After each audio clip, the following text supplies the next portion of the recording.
대하 6장 18절에서 23절입니다. 6장 18절 23절까지 같이 있습니다.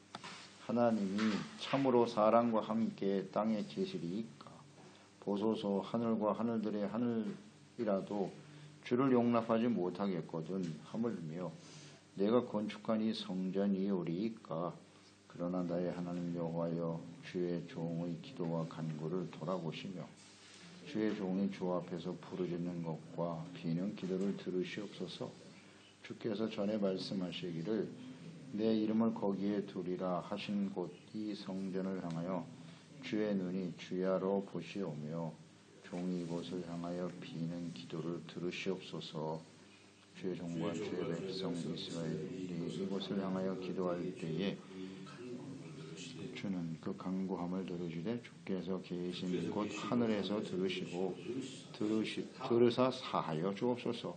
만일 어떤 사람이 그의 이웃에게 범죄함으로 맹세시킴을 받고 그가 와서 이 성전에 있는 주의 제단 앞에 맹세하거든 주는 하늘에서 들으시고 행하시되 주의 종들을 심판하사 악한 자의 죄를 정하여 그의 행위대로 그 머리에 돌리시고 공의로운 자를 의롭다 하사 그 의로운 대로 갚으시옵소서. 아멘.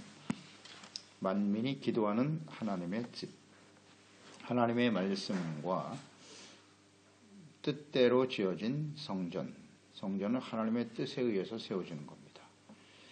그리고 반드시 하나님의 말씀대로 세워야 돼요. 사람들이 임의로 지을 수 없어요. 하나님의 말씀과 뜻대로 해야 합니다.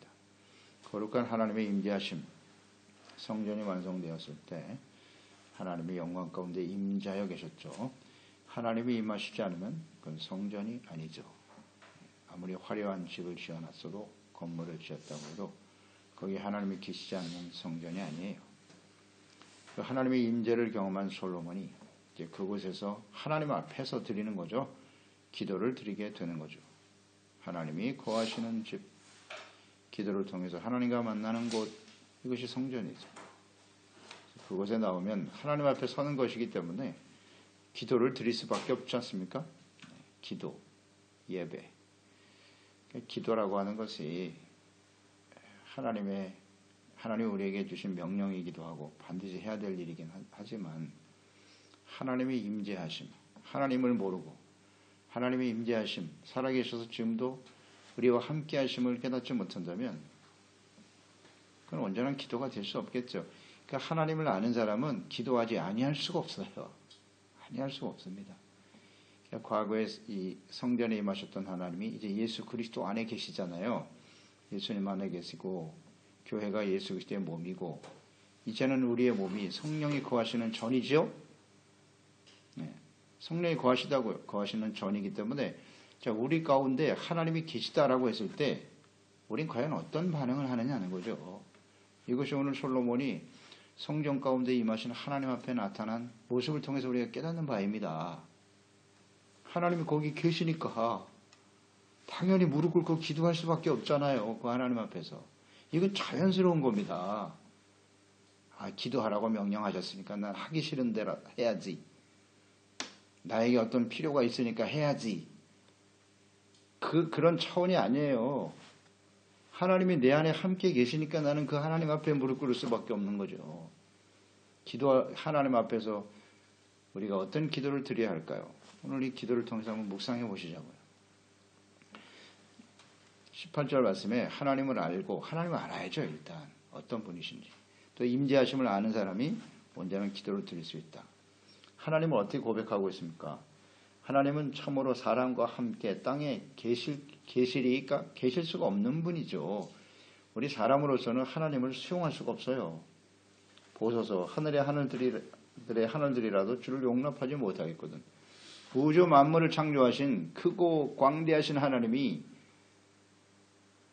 사람이 만든 이 성전에 거하실 수 있겠습니까? 라는 표현이죠. 그러니까 하나님이 얼마나 크신 분인가를 생각해 보세요 한번. 이 우주 만물에 비하면 이 지구는 먼지예요. 먼지. 하나의 점? 먼지에 불과한 것이라고요. 그곳에 하나님이 사람이 지은 성전은 티끌만도 못한 것이죠. 이곳에 어떻게 그 크고 광대하신 하나님이 계시냐는 거죠. 있을 수가 없는 일이다. 이 하나님을 정확하게 이해하고 있잖아요. 크고 광대하신 하나님, 우주 만물을 창조하신 하나님이시잖아요. 이 하나님에 대해서 우리가 올바른 이해가 있어야 돼요. 그래서 하나님 앞에 좀 크고 두렵고 크신 하나님이기 때문에 두렵고 떨리는 마음이 있겠죠. 그 놀라우신 우주 만물을 창조하시고 다스리고 섭리하신 하나님, 그 살아계신 하나님이 지금 이 성전에 임하시는 걸 본 거 아니에요. 직접. 그러니 어떻겠습니까? 그 마음이 어떨 것 같아요? 두렵죠. 일단 두려움이 생길 거고, 또 하나는 감격도 있을 것이고, 야, 이 하나님이 지금 이 성전에 우리와 함께 계시다니 굉장히 감격스럽죠. 그러니까 하나님 앞에 무릎을 꿇게 되고 그 하나님께 기도를 드릴 수 있어요. 이 하나님과 내가 기도를 통해서 교제할 수 있다니 할렐루야. 좀 이런 자세로 하나님께 예배를 드리고 기도를 드려야 되거든요. 근데 우리는 예배와 기도가 아주 형식적이야. 그냥 하나님에 대한 인식도 없어요. 그냥 하는 거예요. 그냥 그런 기도가 하나님 앞에 상달이 될까요? 누구한테 기도하는 거예요 지금? 그냥 일방적이에요. 그냥 내 할 말만 해버리고 땡. 하나님에 대한 인식이 없어요. 이게 우리 기도 아닌가요? 이런 예배는 아닌가요? 하나님 앞에서 드리는 게 기도입니다. 너무 크고 놀라우신 하나님인데. 그러니까 기도도 두려운 마음이 첫 번째예요. 그 거룩하신 하나님, 크고 광대하신 하나님 앞에서는 우리는 하나님 앞에 서면 우리 죄가 그대로 드러납니다. 빛이신 하나님이시잖아요. 그러니까 우리 모든 죄악들이 그냥 하나님 앞에 그대로 드러나거든요. 두려울 수밖에 없죠. 두렵고 떨리는 마음으로 하나님 앞에 주여. 진실한 회개가 나오는 거죠. 고백해야 돼요. 숨길 수도 없잖아요. 하나님 앞에 어떻게 숨기겠습니까? 그 하나님 앞에서 기도하며 교제할 수 있다. 이게 얼마나 영광스러운 일이기도 하면서 큰 두려움이 있다는 건 사실이에요. 잘 한번 묵상해 보세요. 우리가 하나님 앞에 성전에 나와서 혹은 개인적으로 하나님과 이렇게 기도로 교제할 때 그런 두려움과 떨림이 있나요? 감격이 있나요? 19절에 그러나 성전에서 드리는 기도와 간구를 하나님은 돌아보신다는 거예요. 그렇지만 수용할 수 없는 분이시지만 주님이 성전에 거하실 수 있는 것은 하나님의 약속 때문이죠. 그들과 함께 하시겠다는 약속이잖아요. 그래서 성전에 임하시는 것이죠. 그 하나님께 나아가기 위해서는 그래서 성전이 크고 광대하신 하나님이 임재하시겠다는 약속이 주어진 것이고 그 하나님께 나아가기 위해서 번제단, 물두멍, 성소, 지성소를 거쳐야 되는 거예요. 번제단, 진실한 회개와 돌이킴이 없이는 그 하나님을 배울 수가 없는 겁니다.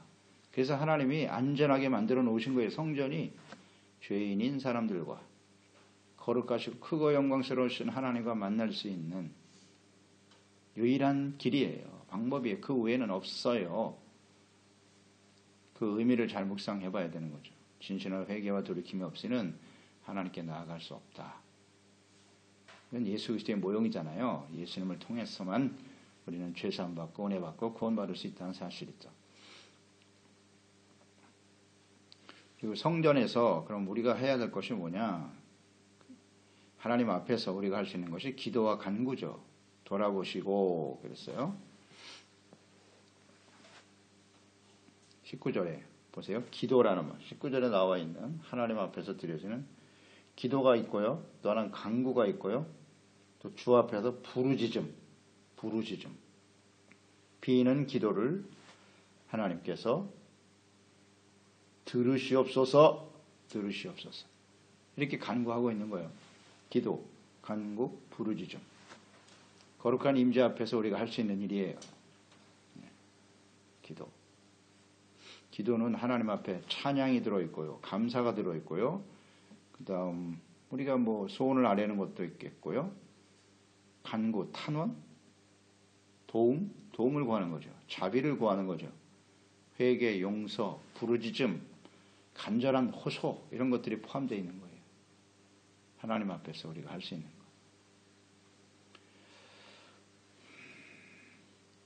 그러니까 이 성전은 하나님이 거하시는 곳이고 처소죠. 또 만민이 기도하는 집이다. 이렇게 하나님이 말씀하셨어요. 예수님께서도 말씀하셨고요. 이사야서 56장 7절이죠. 내가 곧 그들을 나의 성산으로 인도하여 기도하는 내 집에서, 하나님이 직접 하신 말씀이에요. 그들을 기쁘게 할 것이며 그들의 번제와 희생을 나의 제단에서 기꺼이 받게 되리니 이는 내 집은 만민이 기도하는 집이라 일컬음이 될 것임이라 말씀하셨고, 예수님께서는 이걸 그대로 인용하셨죠. 마가복음 11장 17절이죠. 이에 가르쳐 이르시되 기록된 바 내 집은 만민이 기도하는 집이라 칭함을 받으리라고 하지 아니하였느냐. 근데 너희는 강도의 소굴을 만들었도다. 그 성전 안에서 말이죠. 장사하고 있었잖아요. 장사하고 있어. 하나님의 거룩한 임재하심 앞에서 두렵고 떨리는 마음으로 하나님께 기도하고 회개하고 돌이켜야 되는, 온전한 제사와 예배를 드려야 될 성전에서 장사만 하고 있다. 예수님이 분노하셨잖아요. 상을 다 엎으시고 쫓아내버리셨잖아요. 강도의 구려를 만들었도다. 장사하고 있어요. 장사. 예수님 당시의 성전은 헤롯 성전이죠. 43년 동안 지은 크고 화려한 성전이었어요. 그걸 자랑했잖아요. 이 크고 아름다운 성전을 일보시옵소서. 예수님 헐어버려. 내가 3일 만에 다시 세울 거야. 진짜 다 무너졌죠. 로마에 의해서 완전히 망했습니다. 성전 다 사라졌어요. 왜 그랬습니까? 강도의 소굴이잖아요. 성전이 성전답지 못하고 하나님께 나와서 제사와 예배는 드렸죠. 제사 드리려고 재물도 바꾸고 돈도 바꿔주고 제사와 예배가 드려졌다고요. 그 성전 안에서. 그런데 왜 예수님 분노하셨을까요? 오늘 이렇게 예수께서 하나님이 분노하시는 교회가 수두룩하겠죠. 수두룩하겠죠. 우리 개인도 마찬가지고 성령이 우리 가운데 거하시는 하나님의 전이라 했는데 우리가 하나님이 분노하시는 사람도 부지기수일 거예요. 대부분이. 제사와 예배를 드리고 있어요. 기도도 드립니다. 그런데 주님께서 분노하신다. 성전이 뭐 하는 곳이냐 도대체. 하나님 앞에 나와서 기도하는 것이다. 이사야서 56장 7절을 잘 한번 묵상해 볼 필요가 있어요. 다시 한번. 내 집에서 기도하는 내 집이라 했어요. 기도하는 내 집에서 그들을 기쁘게 할 것이며 그랬고요. 그들. 하나님께 나와서 기도하고 예배하는 자들을 하나님이 기쁘게 하신대요. 그리고 그들의 번제와 희생을 나의 제단에서 기꺼이 받게 될 것이다. 이사야서 56장 7절. 이 말씀을 연결해서 묵상해 보세요. 무슨 뜻이에요? 하나님의 성전에 나와서 기도를 드릴 때, 기도하는 집이니까 기도를 드릴 때 하나님께서 그들을 기쁘게 할 것이라고 그랬어요. 기쁘게 할 것이다. 자, 묵상해 보세요, 여러분. 우리가 교회 나와서 하나님께 기도와 예배를 드릴 때 하나님께서 기쁘게 한대요, 우리를. 그 기쁘게 한다는 뜻이 무엇일까요? 이거 모르는 분들 많아요. 어떻게 해야 기쁘게 할 겁니까? 내가 소원하는 걸 이루어 주실 때? 나의 욕망을 채워 주실 때? 내가 원하는 걸 이루어 주실 때 그게 기쁨일까요? 이렇게 생각하는 분들이 많을걸요, 아마. 우리가 하나님께 나와서 기도와 예배를 할 때 어떤 게 우리에게 기쁨이 될까요? 모르면 안 돼요. 보세요. 나의 제단에 그들의 번제와 희생을 나의 제단에서 기꺼이 받게 될 것이다. 이게 바로 우리에게 기쁨이 되는 겁니다. 번제와 희생을 왜 드리죠? 속죄 아닙니까? 속죄. 하나님 앞에 제사를 드리는 의미는 속죄입니다. 하나님이여, 한 주간 동안 지나온 우리의 모습 보면 너무 부끄럽습니다. 하나님, 우리의 죄와 허물을 용서해 주시옵소서. 그런데 주님께서 그걸 받으신대요. 받으심으로써 우리에게 용서해 주시고, 용서가 기쁨인 걸 아십니까? 이건 경험해 본 사람만 알죠. 용서가 기쁨입니다. 주님께로부터 우리가 용서를 받을 때 하나님과 화목하게 되는 거잖아요. 기쁨, 그 근원은 하나님과의 화목이에요. 화평입니다.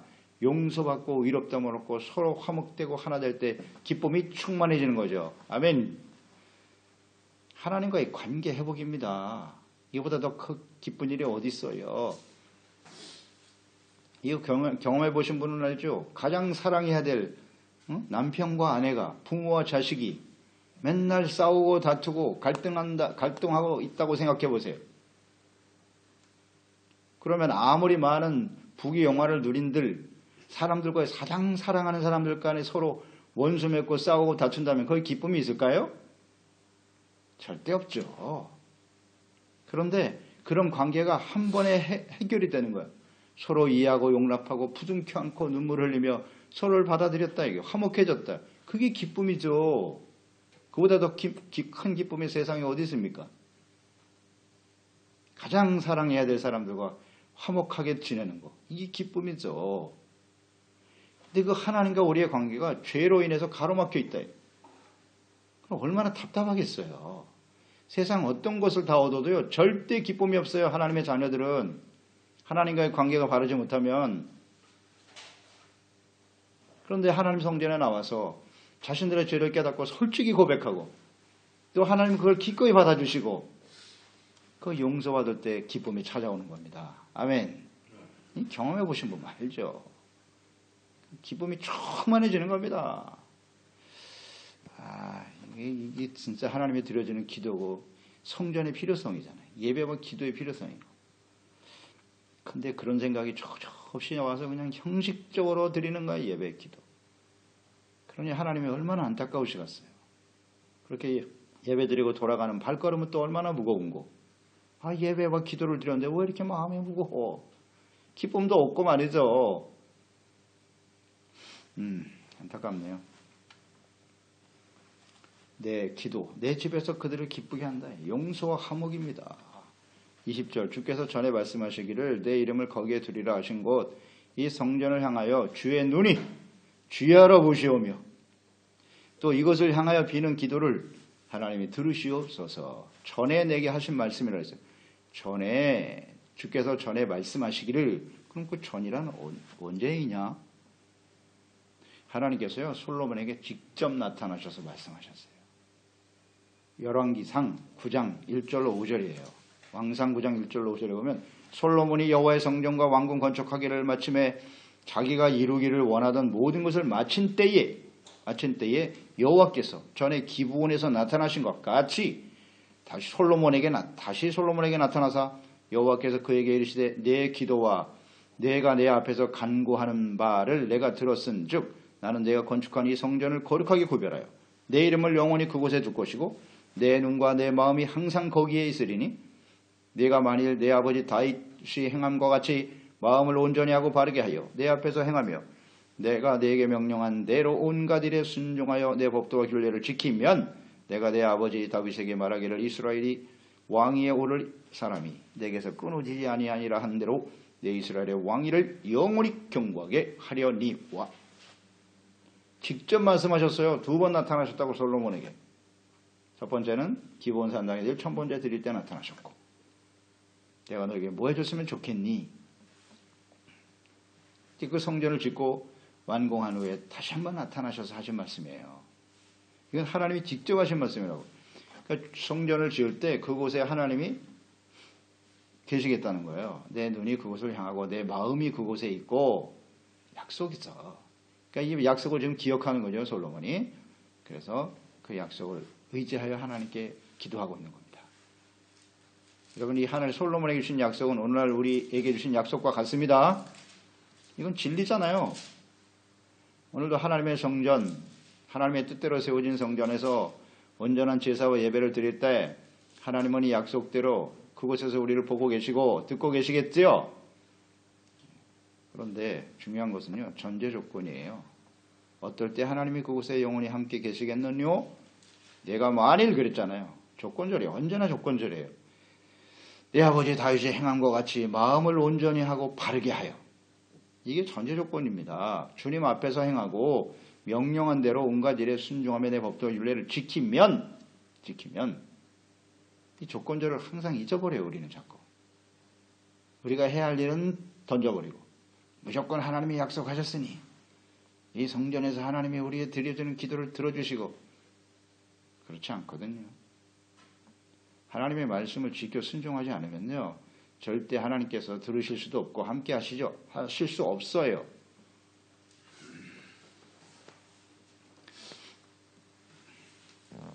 주님의 약속 그것만을 자꾸 강조하지 말고요. 우리가 하나님 앞에 해야 할 일이 무엇인가에 더 집중해야죠. 그러니까 어때요? 이 말씀에 비추어 보면 우리가 하나님의 말씀 온전히 순종했는가? 그렇지 못하잖아요. 그러니까 예배가 필요한 것이죠. 거기서 진정한 기도가 나오는 거죠. 하나님 아버지 우리가 온전하지 못했어요. 하나님. 그런 기도가 나와야죠. 그게 정상이죠. 그래서 성전이 필요하고 예배와 기도가 필요한 거 아닙니까? 그래서 거기서 용서를 받으면 하나님과 화목되어지면 이 하나님의 약속이 계속 이어져 가는 거죠. 이게 얼마나 큰 은혜입니까? 정말 감사지. 우리에게 교회와 하나님의 말씀을 주신 거 얼마나 감사한 일이에요. 이게 없다면 우리는 하나님 앞에 나아갈 수도 없고 함께 하실 수 없어요. 그러니까 교회 나와서 우리 어떤 기도를 드려야 되는 걸 잘 생각해 보세요. 어떤 기도를 하나님 기뻐하시는가. 그래서 21절로 이어지죠. 주의 종과 주의 백성 이스라엘이 이곳을 향하여 기도할 때에 주는 그 간구를 들으시되 주께서 계신 곳 하늘에서 들으시고 들으시사 사하여 주옵소서. 무슨 기도하고 있습니까? 사하여 주옵소서. 용서를 구하고 있지 않습니까? 이게 기도의 가장 중요한 핵심이에요. 사하여 주옵소서. 아버지 용서해 주세요. 우리의 죄를 이곳에 나와 기도하며 간구할 때 용서해 주시라고. 솔로몬이 지혜롭잖아요. 우리가 하나님과 우리의 관계에 있어서 정말 필요한 게 뭘까? 우리가 어떤 기도를 드려야 할까? 어떤 게 과연 하나님을 기쁘시게 하는 기도일까? 생각해 보세요. 정리해 보죠. 성경에 많은데요. 하나님을 기쁘시게 하는 기도가 굉장히 많은데 요약해 보겠습니다. 시편 51편 17절 이런 건 알아둬야 돼요. 하나님 어떤 기도를 기뻐하시는가? 하나님께서 구하시는 제사는 상한 심령이다. 하나님이 상하고 통회하는 마음을 주께서 멸시하지 아니하시리이다. 다윗이잖아요. 이게 정확하게 알고 있잖아요. 하나님이 어떤 걸 기뻐하시는지. 또 이사야서 57장 15절 지극히 존귀하며 영원히 구하시며 거룩하다 이름하는 이가 이와 같이 말씀하시되 내가 높고 거룩한 곳에 있으며 또한 통회하고 마음이 겸손한 자와 함께 있나니 이는 겸손한 자의 영을 소생시키시며 또 통회하는 자의 마음을 소생시키려 함이니라. 아멘. 하나님은 겸손한 자, 통회하는 자. 그러니까 하나님 앞에서 자신의 잘못을 진심으로 통회하는 사람이 그 사람은 겸손한 사람이에요. 겸손한 사람이에요. 그런 사람은 하나님 기뻐하신답니다. 심령을 새롭게 하신다잖아요. 또 이사야서 66장 2절에 나 여호와가 말하노라 내 손이 이 모든 것을 지었으므로 그들이 생겼느니라. 무릇 마음이 가난하고 심령이 가난한 자잖아요.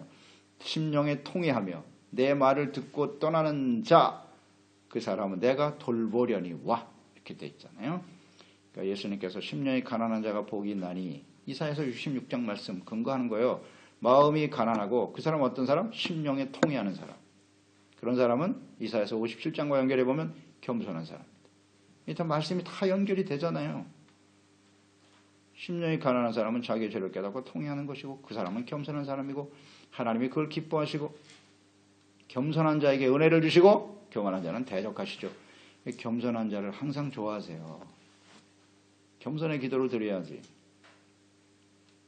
근데 예수님께서 기도하는 두 사람 비유로 들었죠. 한 사람은 세리장이 큰 죄인이죠. 또 하나는 바리새인. 주여 나는 일주일에 2번 금식하고 저 세리장에 같이 죄를 짓지 않은 것을 감사드리옵나이다. 아주 교만 방지한 기도를 드리고 있었고 한 사람은 세리에 주여 가슴을 치며 저는 죄인입니다. 이런 기도를 드렸다는 거 아니에요. 그럴 때 어떤 하나님께서 누구의 기도를 연락하셨다고요? 세리의 기도.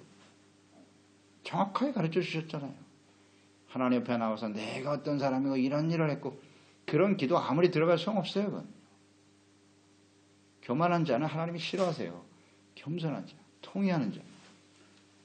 그런 사람들을 좋아하신다는 거 기뻐하십니다. 또 이렇게 진실하게 겸손하게 회개하고 돌이키면 하나님은 반드시 들으시고 응답해 주십니다. 사여 주신다는 거, 이게 얼마나 큰 은혜입니까? 이런 기도를 드릴 수 있어야 돼요. 하나님 앞에 드려지는 기도는 이게 언제나 우선이에요. 우선. 22절 23절이죠. 공의를 구하고 있네요. 범죄한 사람 맹세하면 하나님께서 자 보시고 선악을 판결해 주세요. 주의 종들을 심판하사 그랬어요. 주의 종이라는 표현을 또 썼죠. 악한 자의 죄를 정하여 그의 행위대로 그 머리에 돌리시고 공의로운 자를 의롭다 하사 의로운 대로 갚아주세요. 이렇게 기도하고 있네요. 당연하죠. 하나님 앞에 선 사람들 중에 하나님은 다 아세요. 모든 마음을 감찰하신다고 그랬죠. 모든 의도를 다 아십니다. 속일 수 없어요. 이거는요. 그러니까 죄를 가지고 하나님께 드려지는 기도 하나님이 듣지 않습니다. 거짓 맹세를 남발하고 주여 제가 뭘 어떻게 하겠습니다. 그 악한 의도를 알고 계세요. 그런 사람은 하나님께서 그 머리에 갚으시라는 거예요. 갚으시고 의로운 자는 하나님이 그 의를 그대로 갚아주세요. 당연하겠죠. 그러니까 하나님 앞에 나와서 예배를 드리면 이 선악간에 하나님이 구분하시고 그대로 갚아주십니다. 그게 예배와 기도예요. 그렇기 때문에 사실 하나님의 성전에 선다는 것은 굉장히 두려운 일이에요. 악의 문제를, 죄악된 문제를 해결하지 못하고 하나님 앞에 서면요, 그것이 우리의 머리로 돌아와요. 맞습니까? 회개하고 돌이킨다는 게 얼마나 중요한 축복인데요. 얼마나 큰 축복인데요. 그러니까 하나님 앞에 우리가 우리의 살아온 삶의 모습을 보면 하나님의 심판 앞에 설 수밖에 없는 존재인데 예수 그리스도로 말미암아 그 구원의 은혜로 우리가 용서받고 하나님 앞에 자녀가 되고 또 우리의 모든 죄를 다시 용서받을 수 있다는 게 얼마나 감사한지. 그러니까 이 심령 깊은 곳에서부터 진실한 감사가 넘치는 겁니다. 감사가 넘치고 기쁨이 충만해지고 하나님이 화복하니까. 얼마나 소중하신 분인데 하나님 앞에 절대 속이려고 하면 안 돼요. 잠언서 15장 3절이죠. 여호와의 눈은 어디서든지 악인과 선의를 감찰하시느니라. 당연하죠. 이 하나님의 성전 앞에 섰는데 하나님 모르실 리가 있나요? 다 알고 계십니다. 근데 자기는 끊임없이 죄를 토해내지 않고 있는 거예요. 말씀을 들으면서 그 말씀을 통해서 계속 책망을 듣는데 고백을 안 해. 이게 문제예요. 계속 찔리는데 말씀을 통해서 그대로 입 닫고 있어요. 예, 저는 뭐 잘못한 게 없습니다. 어쩔 수가 없어요. 저는요. 이렇게 자꾸 자기 합리화시키고 이게 얼마나 두려운 일이에요. 그대로 토해내야죠. 그럴 때 하나님은 용서해 주시고 참된 기쁨이 밀려와 심령 속에 평강이 넘쳐. 이게 하나님 앞에 성전에 예배드리고 기도하는 자의 올바른 모습이죠. 기도하겠습니다. 하나님 아버지, 오늘도 솔로몬이 하나님의 거룩한 임재하심 앞에서 기도하는 이 모습을 우리가 묵상하게 되네요. 하나님의 거룩한 임재하심, 크고 영화로우신 하나님이 우리와 함께 계신다. 너무 영광스러운 일이기도 하지만 두렵고 떨리는 일이기도 하죠. 우리가 진정히 하나님을 안다면, 하나님의 성전에 혹은 우리 심령 속에 임하신 그 하나님을 안다면 우리는 무릎 꿇고 겸손히 기도하지 아니할 수가 없나이다. 언제나 하나님 앞에서 정직하고 진실되게 말씀을 통해서 깨우쳐 주시는 우리의 죄와 허물을 자백할 수 있게 도와주시고 용서받는 기쁨, 하나님과 화목한 기쁨, 이런 화평케 하는 자가, 그런 사람이 화평케 하는 사람이 되겠다. 그래서 모든 사람들과의 관계 속에서 참된 화목과 평강과 주님의 사랑이 넘치는 저희들의 예배가 되게 하시고 기도가 되게 하시고 또 이러한 하나님의 아름다운 교회와 성전으로 세워가는 저희들이 되게 하시옵소서. 예수님의 이름으로 기도드립니다.